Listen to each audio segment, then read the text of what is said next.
Halo anak-anak, pada kesempatan kali ini Bapak akan mencontohkan membuat satu program percabangan atau program if di mana pengertian percabangan dan jenis-jenis percabangan silahkan kalian baca di modul yang sudah Bapak berikan pada Google Site. Oke, langsung saja ke soal. Di sini ada soal yaitu buatlah program untuk menentukan lulus atau tidaknya nilai yang dimasukkan pengguna, di mana nilai passing grade adalah 70. Nah, jadi passing grade itu KKM.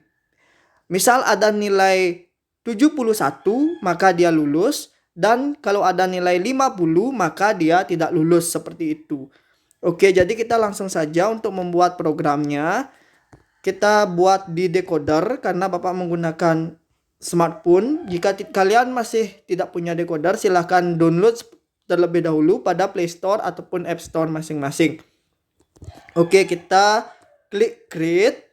Setelah itu kita pilih files. Oke, kita akan membuat sesuai dengan bahasa pemrograman C++ yang kita pelajari. Oke, Bapak berikan nama programnya atau nama filenya itu soal 1.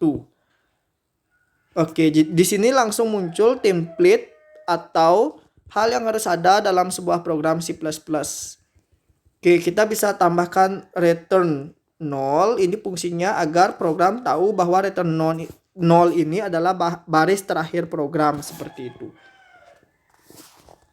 Oke, jadi soalnya itu tadi adalah menentukan nilai yang diinput pengguna, apakah lolos atau tidak passing grade, kan seperti itu. Nah, nilai yang diinput pengguna ini perlu kita simpan dalam sebuah variabel.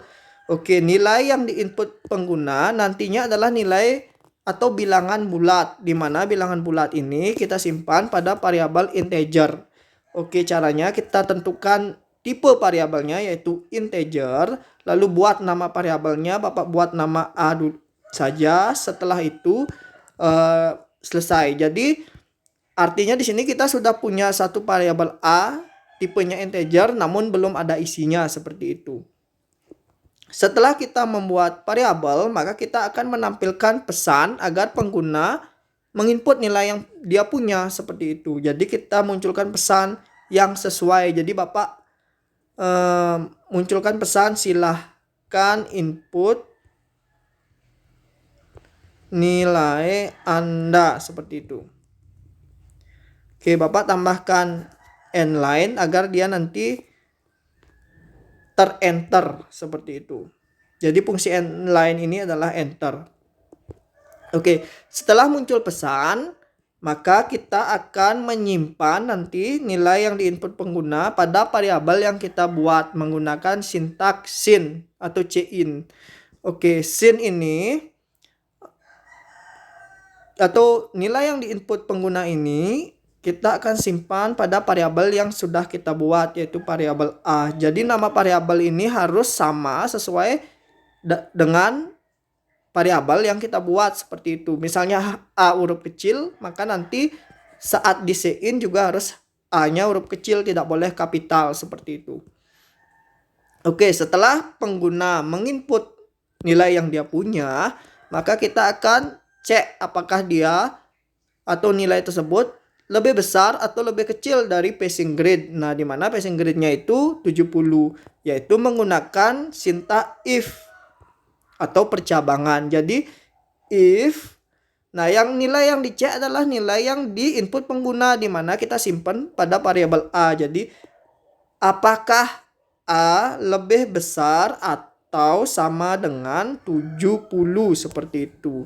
Oke, jadi kalau misalnya A lebih besar atau sama dengan 70, maka muncul pesan selamat Anda lulus, seperti itu.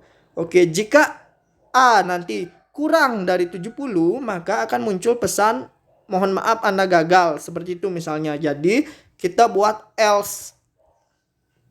Else ini akan berjalan ketika nilai yang dicek atau di-if-kan pada baris ke-11 berkondisi salah. Misalnya nanti pengguna menginput 60. Berarti A-nya kan nilainya 60. Apakah 60 lebih besar atau sama dengan 70? Nah, kan salah. Maka akan dijalankan program pada baris ke-14, yaitu program yang berada di bawah else atau dalam else seperti itu. Oke, mohon maaf di sini Bapak lupa memberikan kutip 2.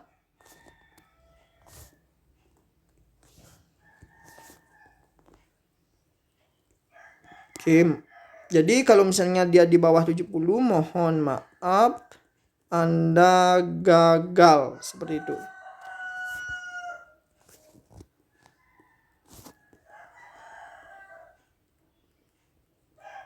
Oke, jadi programnya sudah jadi. Mari kita cek apakah sudah benar. Oke, jadi kita coba input nilainya. Misalnya nilai yang diinput itu 70. Oke, selamat Anda lulus. Karena pada baris ke-11, apakah A? Nah, A ini kan diinput tadi 70. Maka apakah 70 lebih besar atau sama dengan 70? Kan benar, dia sama, berarti yang dijalankan adalah selamat Anda lulus seperti itu. Oke, jadi kita cek lagi sekali. Oke, silakan input nilai Anda. Kita input 50 misalnya. Mohon maaf Anda gagal karena nilai A yang diinput adalah 50. Jadi pada baris ke-11, apakah 50 lebih besar atau sama dengan 70? Nah, kan salah. Maka yang dijalankan adalah else, yaitu baris ke-14. Mohon maaf Anda gagal seperti itu. Oke, jadi sekian dulu penjelasan dari Bapak. Kita lanjutkan materi di praktikum yang akan datang. Terima kasih.